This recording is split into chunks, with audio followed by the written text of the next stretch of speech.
After months of assembling more than a third of US naval power off the coast of Venezuela and threatening to invade the country, the Trump administration managed to conduct a stealthy raid on Caracas that left more than 100 people dead, including 32 Cubans, and to kidnap President Maduro and First Lady Celia Flores. In a typically self-congratulatory speech, Trump hailed the sneaky and contemptible operation as a great military feat. The operation was criminal. It is testing the Bolivarian revolution like never before. The painstakingly stabilized economy of the last couple of years has been thrown radically off kilter thanks to the collapse of the Bolivar. Many worrisome questions hang around the fate of the president and the first lady, not least given the compromised nature of the US justice system. Cuba, already facing strong headwinds economically, has been cast, thanks to its reliance on the oil from Venezuela, from the frying pan into the fire. At the same time, there are serious limits to what Trump has been able to achieve. Trump could not invade the country. The US's traditional allies did not participate in the operation, at least not officially. Regime change zealously pursued by a string of US presidents proved elusive. Trump must deal with the Bolivarian leadership. US oil majors remain wary of the political possibilities of exploiting Venezuelan oil. And above all, the people remain behind their government, as witnessed in the massive demonstrations in favor of the government across Venezuela.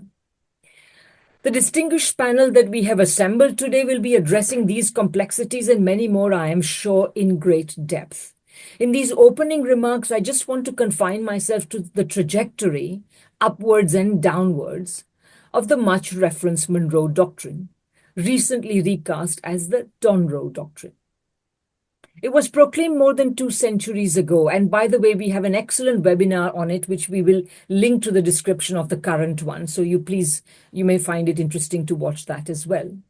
The Monroe Doctrine had originally proclaimed the autonomy of the states of the Western Hemisphere and seen the United States as one among them.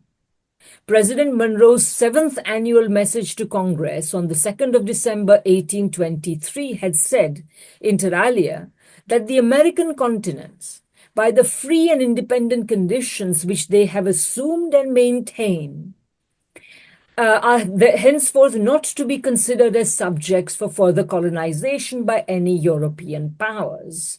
And he went on to say that the US would regard any attempt on the part of the European powers to extend their system to any portion of this hemisphere as dangerous to our peace and safety.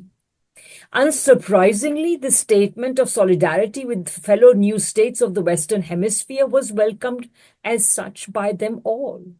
The trouble was that the United States simply did not have the power to enforce it in any way. It was, after all, just a new nation still getting off its feet, and European interventions in the Americas continued. So it was really more of a wish rather than a fact. This only changed about a century later when the United States gained in power, both industrial and military. President Theodore Roosevelt now added his corollary to it, giving the Monroe Doctrine the form that most recognize today. However, it is less often noticed that the corollary amounted to a US version of the colonial standard of civilization argument regarding the other states of the Western Hemisphere. And it's important to underline this because the United States loves to portray itself as some kind of an anti-imperialist power.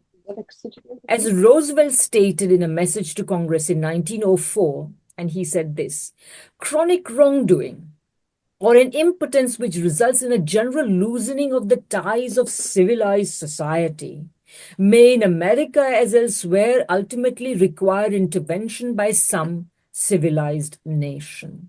And in the Western Hemisphere, the adherence of the United States to the Monroe Doctrine may force the United States, however reluctantly, in flagrant cases of such wrongdoing or impotence, to the exercise of an international police power."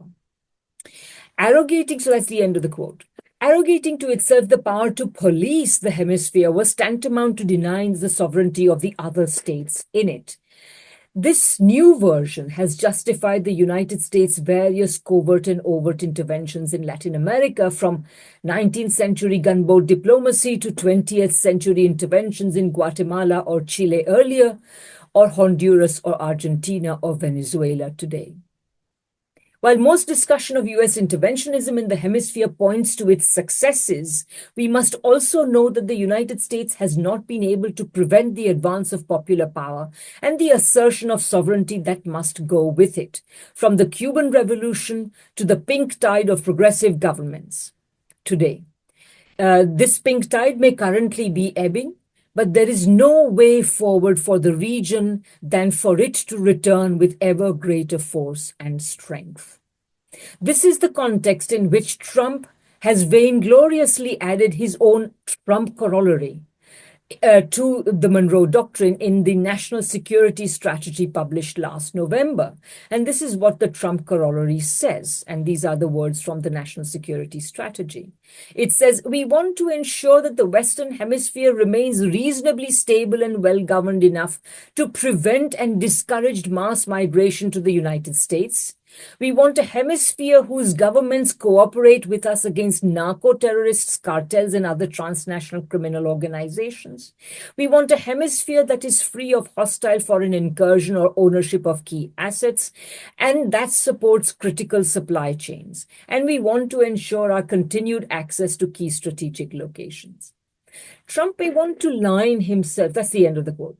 Trump may want to line himself alongside Roosevelt, but his so-called corollary signals a point in the decline of the US, where foreign policy is conducted not with any substance, not with any vision, but even if it were a completely self-serving vision, there is no such vision. It is conducted performatively, with an eye to electoral prospects.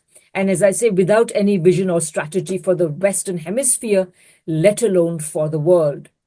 The references to mass migration, drugs, criminals, and supply chains are all part of the MAGA rhetoric, which was so critical to Trump's election. Their intrusion into the apparatus of US foreign policy only signals its decline to the point where domestic imperatives form the tail that wags the foreign policy dog ever more violently. And that can only portend disaster. I'm Michael Hudson. I'm appearing here for the International Manifesto Group. If you like this video and ones like it, please subscribe. For more information, go to the address on the screen.